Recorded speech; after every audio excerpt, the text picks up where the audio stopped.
Thank you everyone for joining us, or not joining us, as the case may be, as we record this. This is basically a look at the Staying on Track webinar. We'll be completely honest, we are recording it post the event because so many of you joined us. But this was recorded as a part of Charity Fraud Awareness Week 2024. And I am joined by the fantastic Louisa Burton. So Louisa, if you could introduce yourself, that'd be amazing. Hi, thank you very much for having me. I'm Louisa Burton. I was formerly an auditor before joining the University of Portsmouth to work on the accounting in the community initiative. In that initiative, we helped small charities in the Portsmouth area with their accounting needs, things like independent examinations, reviews of internal controls. Um, and it was during that time I started the PhD, which I have just completed, on why small charities in particular are vulnerable to fraud. During that process, I interviewed small charity trustees, employees, and volunteers who had experienced a fraud, spoke to them about what they'd been through and what advice they'd share for me now as a trustee myself coming out of that. So I've tried to summarize that into five key lessons that I learned during the process, five key do's and don'ts that were shared with me that I'd like to share with you to hopefully help all of us going forwards. Definitely. Well, I think maybe we jump straight in to the 5 points if you're happy. So point number, what's interesting with all of this, I'll take a step back, is that you and I both wrote something at the same time, ready for Charity Fraud Awareness Week.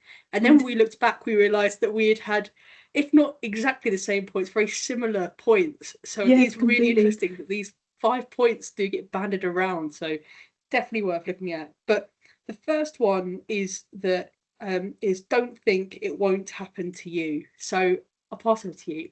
What do you mean by that? Absolutely. Don't think it won't happen to you is probably the first and most important point. Anybody who has done some research or done some surveys will hopefully empathise with the process I went through begging people to talk to me to take part in this research so that I would have enough conversations to be able to write a PhD thesis on the topic. And I get a lot of rejections during that process. And a lot of my rejections said, I can't talk to you, I've never experienced a fraud. Anecdotally, I find that once I start talking to people, we've all experienced something.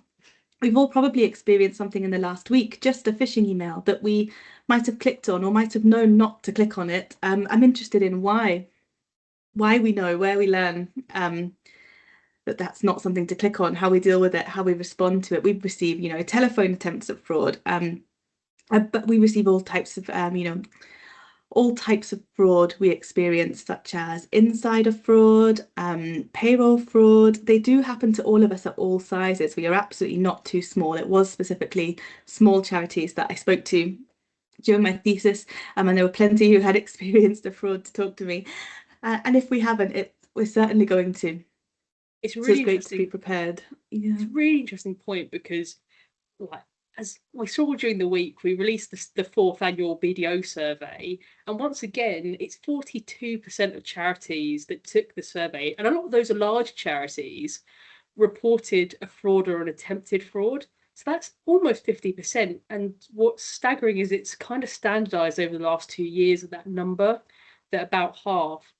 And it's just the facts of, it's much like our everyday life. Like you said, we expect frauds in our everyday life. We expect them on the phone. We expect them. Our bank's Yeah. always warning us about them. So actually, charities will experience them. They are, and unfortunately, sometimes viewed as soft targets because you have that extra layer of volunteer and you have Yeah. staff who you would like to trust, but that insider fraud is still the most common for us in charities. I think it's around 50% of frauds were committed. Yeah, 50% of frauds were committed by individuals within the organisation. So it as much as we don't want to think about it, and it is awful. Like if you set a dinner Yeah. table and say to someone, "Oh, someone commits fraud against the charity," they was like, "No, why? That's the worst kind of Mm. person." So that, I think that first point of don't think it won't happen to you. No one is too small and no one is too large for fraud to be committed against them. Absolutely. It really, does happen. every day. And we've got, unique constraints, as we're all aware, around the time that we've got available to invest in the systems that we've got available Yeah. to invest to protect ourselves. So I think talking to each other is one really important way of protecting ourselves. Um, the people that I interviewed during my research had experienced a huge variety of frauds. I just wanted to share one of the more shocking ones, which was legacy fraud. So this charity, who was a small charity, they had income usually of less than £1 million, so considered a small charity. A person passed away and left a legacy to this charity, and for them it was huge. This would have been around £2.5 million, so a huge amount of money for them, out with their normal annual income. And what happened was a solicitor who was registered, regulated in London, in the UK, working for a legal firm, saw the opportunity that the person who was passed away didn't have family. They had left all their money to charity. And the solicitor saw the opportunity and kept the money for themselves and kept the assets for themselves. And that's so shocking that that really could happen and really did happen quite recently, in the UK by a regulated professional. And of all of the participants that I interviewed for the study were all really shocked that this, a fraud had happened to them. It's really upsetting to realise that you've been targeted. So the person I interviewed who had experienced this legacy fraud, I asked them, as I ask everyone, what's your advice for me now as a charity trustee? And they would just said, don't think it won't happen to you. That was a really important piece of advice that I took away from that conversation. They had another piece of advice which was around using legacy databases such as SME and Ford. There are alternatives, and I'm not endorsed by SME and Ford.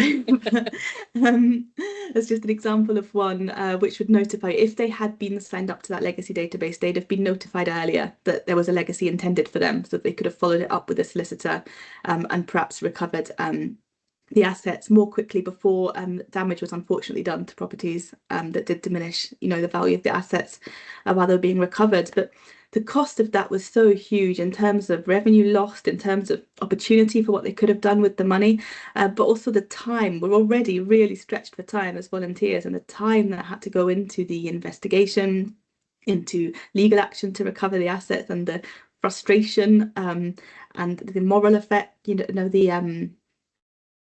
the impact on our morale, because it's a frustrating process. It's a frustrating process reporting it, unfortunately. The police investigation is a frustrating process. It takes a long time if you get an adequate response at all, So absolutely huge impact on them. And so that would be their advice, going forward. Yeah, and I'd really second that point around time and money that goes into an investigation, because we can kind of assume that's why not all charities report. We know that fraud is underreported anyway, and we can assume it happens in this sector too. But actually, I think it often gets forgotten or lost in the noise that actually you might lose a line manager, you might lose someone who's now seconded to the investigation to help either an internal or an external investigator. That is time and money that, as charities, we don't have expendable funds. All of our money we would like to go into charitable goals and objectives, and we know that some of this needs to go into internal processes and our fraud processes, but actually, what is the expense going to be if you don't put that money into something like a good program, a good risk management system, or at least something that's had some time put into it? Because actually the other side of this is that you spend the money potentially when this fraud happens, and we're seeing that the odds are probably not in your favour in this case. And I would, again, on the legacy point, the frauds that we're seeing committed against charities are quite traditional. The fraud we see most in the survey is misappropriation of assets. And I think that's important too, is that cybercrime is big and scary and it is a risk, but actually those traditional frauds are likely to affect you as well. So keeping up to date, keeping in the know with what frauds are actually happening is really helpful. And legacy fraud is such an interesting topic on its own. We could probably talk about it for hours, because it crosses over that weird line between counter fraud and the legal world, where we're not all experts in specifically legacy fraud. But yeah, I think that this leads quite nicely into the next point, because legacy fraud's hard. So knowing that legacy frauds are being committed in the area around you could probably save you at some point. So our next point, or your next point, was don't be alone. And Yeah. I can jump straight into this one because when I joined the panel, Charities Against Fraud group, and sitting down with charities every quarter and discussing fraud. And the thing that is really interesting is that being able to talk about fraud openly just gives a really nice view of what you're at risk from and what other people are doing. This space is quite welcoming to those working in counter fraud. So being able to discuss what is happening, it gives you such a good view and makes you go, oh, actually, I might need to change something soon, or I might need to talk to someone about this thing that I don't quite understand yet. But what's your experience with that don't be alone point? Yeah, so don't be alone was the second really important piece of recurring advice coming out of the people that I spoke to. I spoke to a couple of charities in particular that were really interesting. There was a charity who experienced a telephone fraud, where somebody, phoned up pretending to be from the bank, and money was transferred out of their account. And they unusually, very, very bravely decided to speak about that openly, decided even to allow the local newspaper to run something on it with some influence on the narrative, and that helped others in the area so much. Also, unfortunately, the funds couldn't be recovered, and they did lose £25,000, which was a huge chunk of their annual income because they were only turning over a couple of 100,000.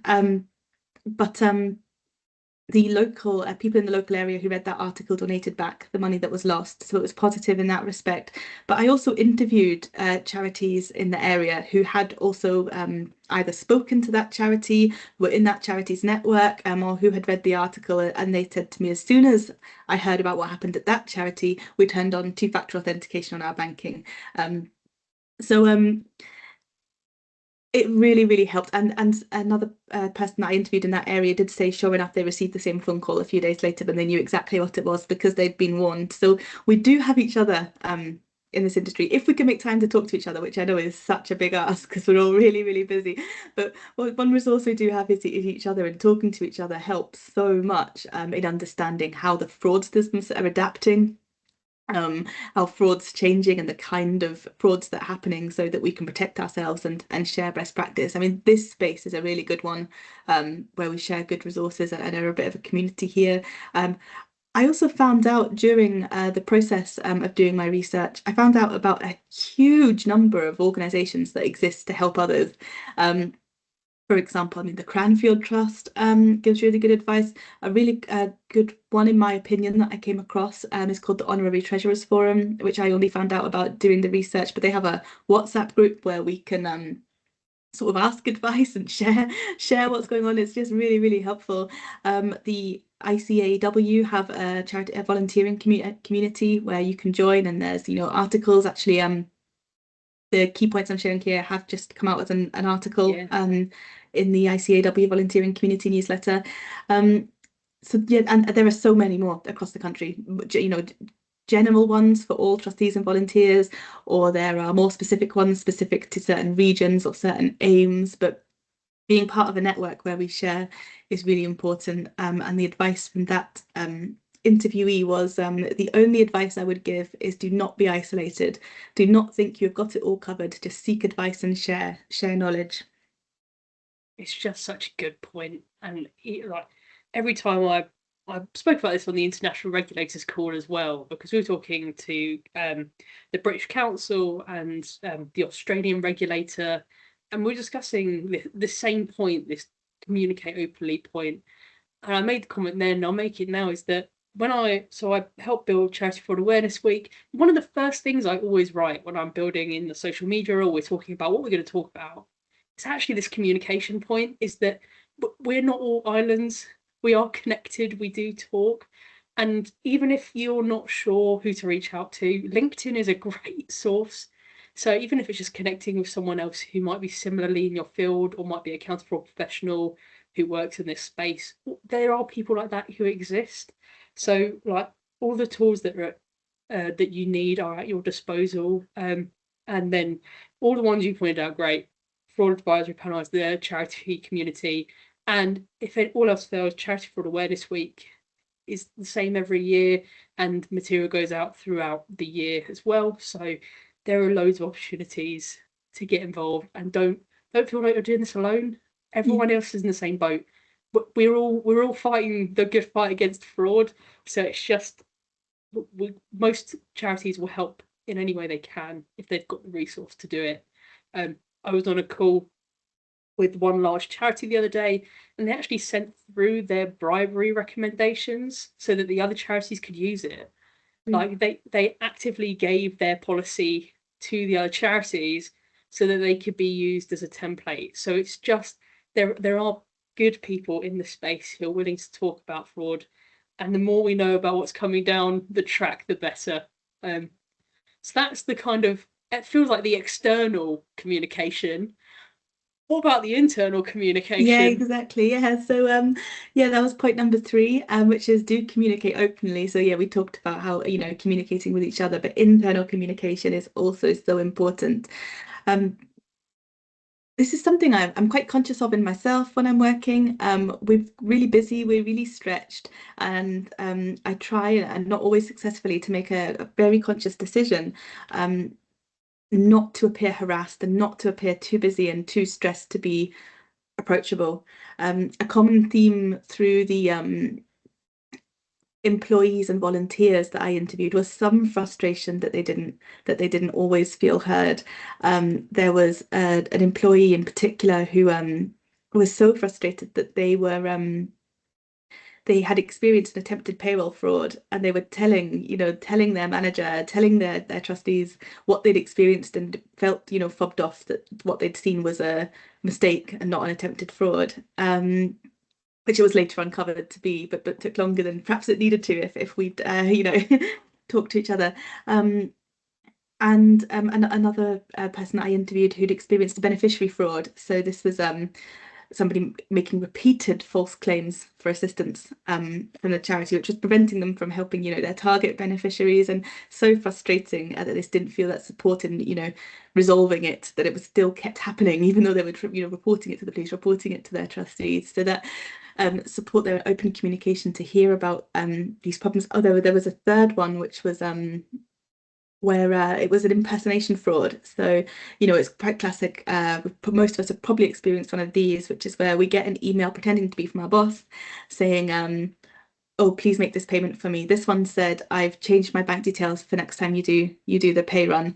And this was a very good one, I'll say, because they had actually got into the boss's email address. So sometimes the way you can tell that is to click on the email address and it doesn't look right.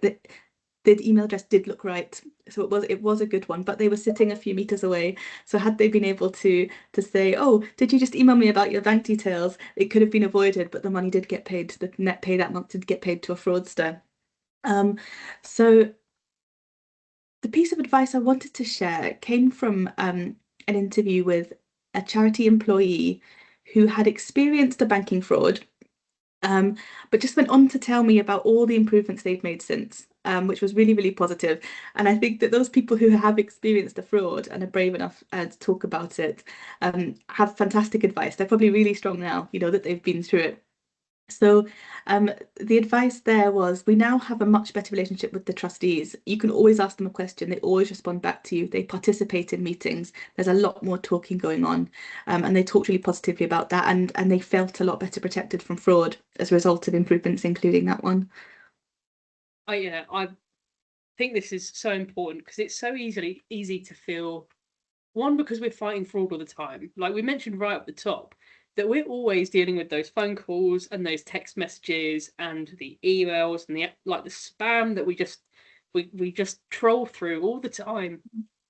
But bringing it up to someone next to you, another colleague, another volunteer, and going, look, I've got this really annoying email. I got this, and just showing them or like mentioning it to them, just so that if someone's going to try it somewhere else, that at least you're protecting your own because they know that you went through it too.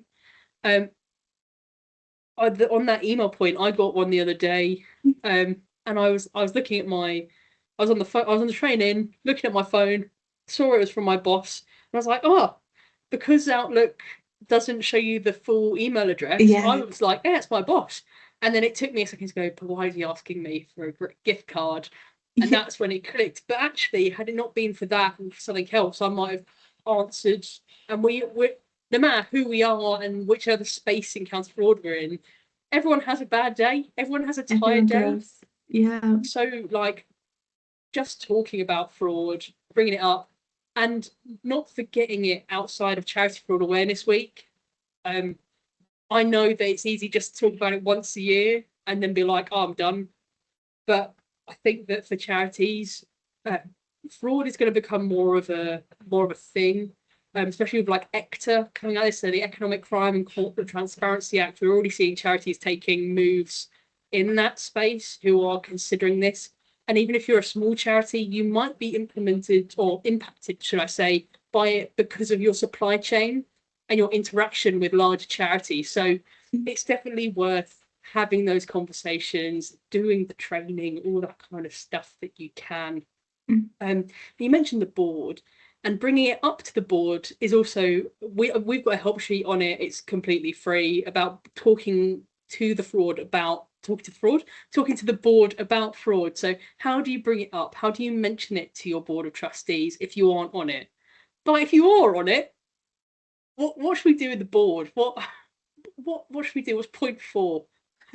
So point 4 is around, do consider diversifying your board. Diversity was something that I talked about during the interviews with research participants around how diversity has improved their board and whether they felt it helped to protect them against fraud. And generally, yes, they did feel that. When I talk about diversity, I talk about it in the broadest sense of the word. It can mean so many things. It could mean age, gender, background, ethnicity, ability. It means all sorts of things. Skill diversity. Of course, it's really important to have a broad skill diversity across our board and to identify those skills that we need across our board. An interesting result was lived experience diversity, which wasn't something I'd thought about going into the process, but it did make a difference to have a variety of lived experience on the board. It makes a difference for more reasons than fraud prevention. Because they can help us with our charitable aims and making sure we're responding to the needs of our beneficiaries. But lived experience really helped with fraud prevention, which was really interesting. The employee who identified the payroll fraud and had a bit of difficulty reporting it, I asked them, how did you know? How did you know you were experiencing a fraud? And they did talk about their lived experience in their life and, crime they'd been through in their personal life and some of the warning signs that echoed that made them remember this feels like this feels wrong. So lived experience is also really important. But in all of this diversity, of course, it's when we talk about diversity, it's quite common to talk about IT and go, oh yes, we'll get some younger trustees and they'll be able to do the IT. It's not it's not just that. It's this skill. But balancing all types of diversity with making sure we've done a skills matrix and a skills audit and making sure that we've got diverse skills on the board, balancing all of that. But diversity is important and really does help. And one thing out of this that I find important is around making our board accessible. It's all very good saying that we want a more diverse board, and it's all very good putting out a job advert, inviting applicants from a diverse range, of backgrounds, ages. But if we don't make the changes to make it accessible, then we can't have a diverse board, such as having all meetings during school hours, for example. You might be precluding somebody, with school-aged children. Having absolutely all of our meetings face to face. I do appreciate a value in face to face, but perhaps some hybrid approach would make it more accessible to some people who couldn't always do it face to face. So we do need to consider about making our space accessible when considering whether we can recruit and attract a broad and diverse range of trustees, which I appreciate is so challenging. You could do all of this, you could do absolutely everything, and it's still just so hard to recruit trustees Yeah, in the yeah, current climate. definitely. And I think that like just to like really drive that point home is Mm. that our lived experience is so different, and with the frauds I experience as like as a woman in my 20s, it's probably quite different to like my dad who's a guy in his 50s. So like we having that very large umbrella view where we can go, actually I've experienced this, or even things like, oh, it's appeared on my algorithm, like I've seen people talking about this fraud here, oh, there's this new kind of parcel fraud, just a heads up. So whether it can protect you in your work life but also in your personal life, but Yeah, having that diverse view, um I'm noticing a bit more like the bringing someone with some accountancy background onto a board as well, so you can just look at the numbers or might have fraud in their mind to start, or appointing someone who knows that fraud's in their remit. I think that making sure that someone knows that if fraud is everyone's problem, but someone who knows that actually they probably need to be the one who brings it up. It should be on your board agenda. You should be thinking about fraud. Again, it's just so prolific that it's likely to come up at some point or another. But yeah, do you know diverse. Yeah, go for it. something that I thought might come out of my research in the very early stages was a difference in charities that did have an accountant on the board and charities who didn't. It made no difference at all. Oh wow. So I dropped that angle from my research pretty Yeah. quickly. Um, yeah, it didn't seem to make much difference about whether we were vulnerable. Of course, somebody with some financial skills really important, but it it is important when we do have a financial trustee that they we don't just place all of our eggs on them. I suppose, well, and that they'll be dealing with it. They're the finance person. It's really important that Yeah, I think that's we're all talking like about fraud. that's it's not just a financial problem, fraud. Mm. Yeah. Like right at the start, this brought up morale. It's actually one of the questions we added last year into the survey, because we were seeing, and we still see, a massive impact on staff morale. Like the impact of fraud goes far beyond, because it's your resource, it is Yeah. your reputation, all of that kind of Yeah. stuff will come back, and that's not just a finance problem. So like you're bang on, like it's just, it really drives home it's an everyone problem. Like Yeah, everyone absolutely. just needs to be a little clued in when it comes to fraud. Absolutely. The quote I had around diversity was diversity always brings a benefit in terms of different ways of thinking about things. That's ultimately why we need it. Specifically in terms of fraud and cybersecurity, diversity is absolutely something we should aspire to. Was the advice of one trustee who had diversified their board following a fraud. I mean, Um, it's great advice. And then I'm gonna link these really badly. You can watch this. My segue is getting worse as we go through. But so poster fraud. Um, one of the things that we see a lot of people do afterwards is change their internal controls poster fraud, or finally look at them because they've had to. yeah. Um, and one of the things you mentioned, and number 5 on our list, is internal controls. Um, yeah, my stat here from the survey is 61% of charities this year made changes to their internal controls, which is a good thing. Like people reviewing and looking at internal controls, but viewing internal controls, what can you expand? Yeah, I mean, so the next point was do review your internal controls. I suppose it seems a little bit obvious. It is a charity commission requirement that no matter our size, we do review our internal controls once a year. Um, the quote I had from a research participant around this was keep being vigilant in terms of ICT security. We did not have two-factor authentication on, so the first thing they did was to introduce two-factor authentication on email accounts. I find that there are lots of resources we can use to review our internal controls. I find the Charity Commission CC8 checklist a really good one. I'm sure you guys, most of you have seen that, but I do find that a useful resource in the Charity Commission to just check down not compulsory to have every control, but consider whether that is relevant to us, or would help us, talking to our neighbours about what controls they're putting in. But just sitting down to do that review once a year. There was lots of specific advice that research participants had with the benefit of hindsight. So, charities who experienced an email hacking fraud recommended two-factor authentication on your email account. Charities trustee who'd experienced insider fraud recommended segregation of duties. The charity trustee who experienced a legacy fraud recommended a legacy, the use of a legacy notification database. These are all sort of very specific pieces of advice that we've learned sort of the hard way. And I do like to learn things the hard way, but it would be great if we didn't have to. Yeah, And if we could learn from each other, use these checklists perhaps just as a pointer to remind ourselves to consider certain things and ask what our neighbours are doing.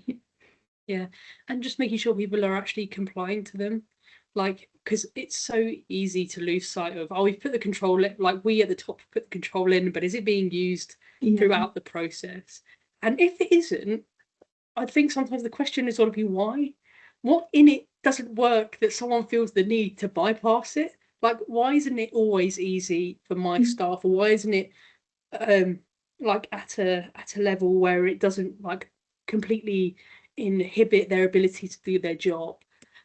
So like review controls, reviewing how people are using them. And one of the things that came out of the international regulators call, sorry, was that don't leave everything on a computer.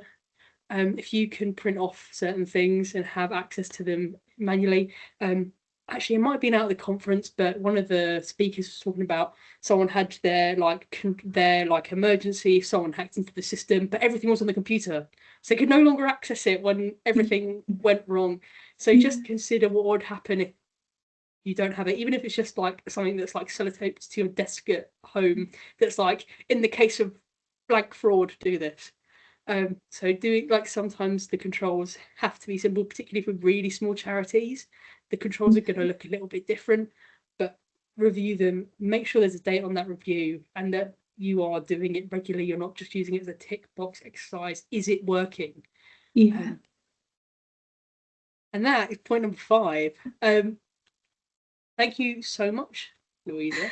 No, thank you for having me. I did sneak an extra one on because that was 5. Yeah. And we should, what's the 6th one? 6 didn't sound so succinct. But there was just one final tip coming out of this that I wanted to share, which actually came from the experts, not from the charity trustees that I interviewed. I did also interview some key professionals and experts in the sector for some advice on my study and on protecting myself as a trustee against fraud. And the key advice that they shared with me was having a fraud response plan. Now, this is not something that any of the charities I interviewed have. To be honest, it's not something I had at the time. Yeah, I guess another time-consuming thing that we all don't have time for. And I think it can take time for best practice and information messages to share in our industry because we're all busy. But this was a good piece of advice from the experts. I felt that it could have really helped in some of the cases, in all of the cases actually. It helps to send a message out if we've got that publicly, I think, on our website, because we're not too small for fraudsters to spend time looking at our website. They do, to pull our names off for those impersonation emails. They do. Yeah. But also going through a fraud, realizing that you think you're experiencing a fraud is really, really stressful. We can panic. So having a fraud response plan, quite a simple one pager, can help us to know what to do, know how to respond. It could reduce those feelings of panic and helplessness, help your staff to feel supported and your volunteers to feel supported. They've got a plan to go to. So I thought that was really great advice from the professionals to share. And there is a template in your handbook, I think, Hope. I don't know if it's in ours. It might be. It was in the fraud report. The it is in the fraud. Yes, it is in the fraud report. You're correct. Yeah, so in the BDO, the full report, not the small version, the big long version with all the material in, there is a fraud response plan. I kind of look at this as, when I started driving, my dad was like, yeah, if you're in an accident, we had it was like a little laminated card with the steps that you take. Because in that moment, you're like, this is rubbish. I'm having a moment. I don't know what to do. No one knows what to do in that moment. So here are the steps. Here's what happens next. You do this, then you do this, then you do this, then you do this. Written simply so everyone can just pick it up and run with it. I think it's you're so right that what it should be point number 6, we should shout about it as much as possible. But a fraud response plan. The other thing to consider, and it came out of the event in Scotland, is who will be on your A team. When it comes to fraud, and depending on your size will depend on who is in your A team, who is going to be the people that you contact first? Who are the team that you want to deal with it and manage it? Now that can look a lot different depending on your size and who you have available to you, but who's the first call going to go to, and who do you expect to be in the room when you have a chat about it? And I think that's just something worth having in the back of your mind post doing the response plan. Who do I want on my team when it comes to the next step?